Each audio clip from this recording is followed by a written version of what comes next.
My people, welcome back to the channel. Your first time here, don't forget to subscribe, turn on the post notification bell, and stay with us as we uncover the uncomfortable truths that others fear to talk about. Today, we are diving deep into a story that touches the very nerve of justice, class, and corruption in Nigeria. A story that begins inside the walls of our prisons, walls that are supposed to hold men accountable but have become marketplaces of privilege. Civil rights activist and investigative journalist Mr. Agba Jalingo has blown the whistle again. He is alleging that some officials of a Nigerian Correctional Service are selling cell spaces to rich inmates for as much as 300,000 naira. Imagine that. A cell in Nigerian prison, a space meant to punish crime, now auctioned like property. This is not just corruption, this is an industry of suffering. According to Jalingo, who spent time inside the Afakang Federal Correctional Center in Calabar, some officers charge between 250,000 naira and 300,000 naira for premium spaces. Those who can pay enjoy comfort, sometimes with personal fans, special meals, and reduced crowding. Those who can't are packed into suffocating rooms like sardines. Some even sleep standing up.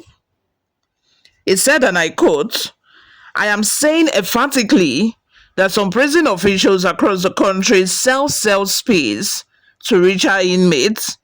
I know this because I spent time there and saw how it works." He saw it, he lived it, and what he's describing is not just an isolated incident, it's a window into the systematic rot that has eaten deep into Nigeria's correctional center. Now, let's pause there, because this is not just about cell spaces, this is about justice itself. If a man can buy comfort in prison, if an inmate can bribe his way to better treatment, if a prison officer can sell dignity for a few 100,000 naira, then what remains of justice? Mr. Jalingo isn't just talking about hearsay.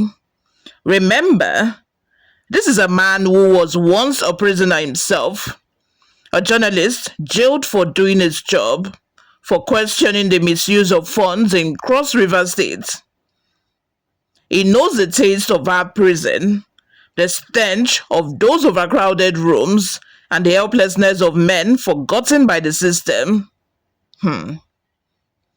During his detention, he met inmates who had been inside for years for petty offenses. People who stole bread, a phone, or a goat, while high-profile looters who stole billions walk free on technicalities. He said many of these men have demonstrated good behavior for years, but no one speaks for them because they can't afford lawyers or bribes. And when he regained his freedom, he kept his promise to those men. He wrote to Governor Basiotu of Cross River State asking him to show mercy to deserving inmates. And to the governor's credit, he listened. He granted amnesty to 54 inmates of Afakong facility. That act, Jalingo said, restored a bit of his faith in humanity. But even that gesture exposes a deeper wound, a wound that runs through every prison in Nigeria, a wound called corruption and class privilege. Because in our society, justice is not just blind. Justice sees your wallet. Justice smells your influence. Justice recognizes your correct connections. And that brings us to the second half of this investigation, the Bobrisky prison saga. Now, let's be very honest with ourselves. When the internet first heard that Bobrisky, the popular cross-dresser and influencer, was sentenced to 6 months in prison, social media erupted. People joked, people debated and speculated. But behind all that noise, there was one silent question. Was Bobrisky treated like every other prisoner? From reports that leaked out and from accounts by insiders, many Nigerians believe Bobrisky did not experience the same level of suffering ordinary inmates faced. While the Correctional Service insists there was no special treatment, the public remains skeptical. Why? Because Nigerians have seen this movie before. They've seen how celebrity inmates or politically connected convicts mysteriously end up in better kept cells, have access to phones, get private visits, and enjoy privileges that others can only dream of. Some even serve their sentences in hospital rooms. So when Bobrisky was reportedly assigned to a female-only section or allegedly protected from rough treatment, questions started flying. Was this the same Nigeria Correctional Service stuffs 10 men into one cell? Was this the same system where people pay 300,000 naira for breathing space? Because if Jalingo'S allegations are true, then it's not hard to imagine that wealth, fame, and influence can purchase comfort even behind bars, and that means justice is for sale. Now, let's analyze it deeper. Nigeria's correctional facilities are supposed to be reformative, not punitive.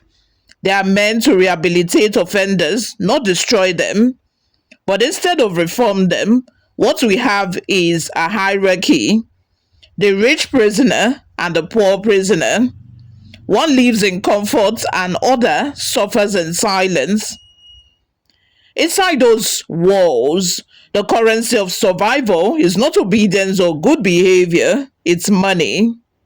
Money determines where you sleep, what you eat, who beats you, or who leaves you alone.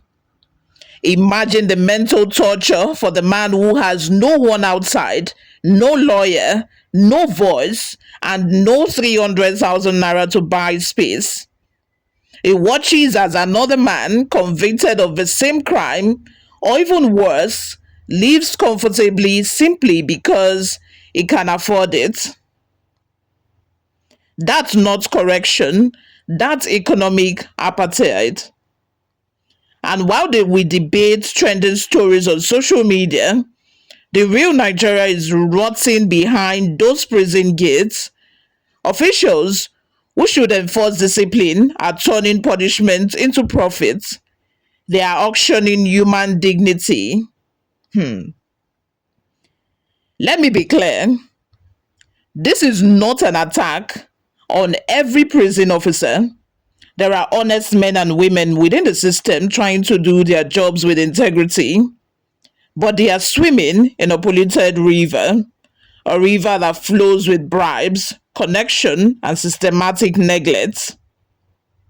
Now imagine what could happen if we had real oversight.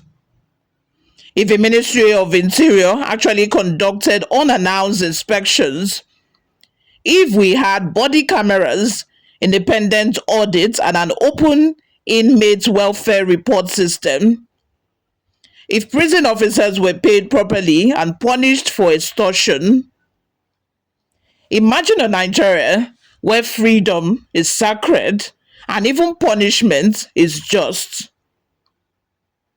Mr. Jalingo'S courage to speak out is a reminder that journalism is still one of the last weapons of truth in this country.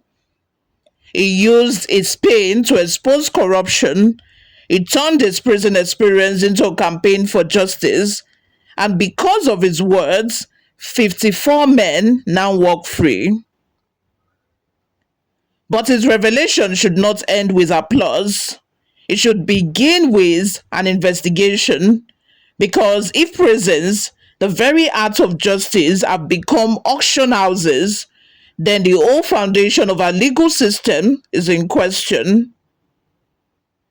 So, Nigerian Correctional Service, this is your call to action. Investigate your officers, audit your facilities, let the public see the truth. Stop pretending everything is fine when it is not. Because until justice becomes blind again, until dignity is not for sale, until every last inmate, rich or poor, is treated equally before the law, we will continue to rot in the same circle of hypocrisy and privilege. As for Bobrisky's case, it's not about gender or celebrity, it's about equality. If a poor man convicted of a lesser offense cannot breathe in a cell without paying 300,000 naira, but a celebrity can enjoy preferential treatment in an apartment outside Kuje prison, then we are no longer running a justice system. We are running a class system in uniform. My people, the prison walls may be made of concrete, but the real walls are the invisible ones built by greed, injustice, and inequality. And until we tear them down, freedom in Nigeria will remain a privilege, not a right. If this analysis moved you, don't forget to subscribe, hit the like button, and share this video with your friends and family. We are building a community that refuses to be silent, a voice that speaks truth to power, no matter who it offends. Because as long as injustice exists anywhere, it threatens justice everywhere. You all, like I said, please subscribe, like this video. I'll see you all in my next video. Thank you very much for watching. Bye for now.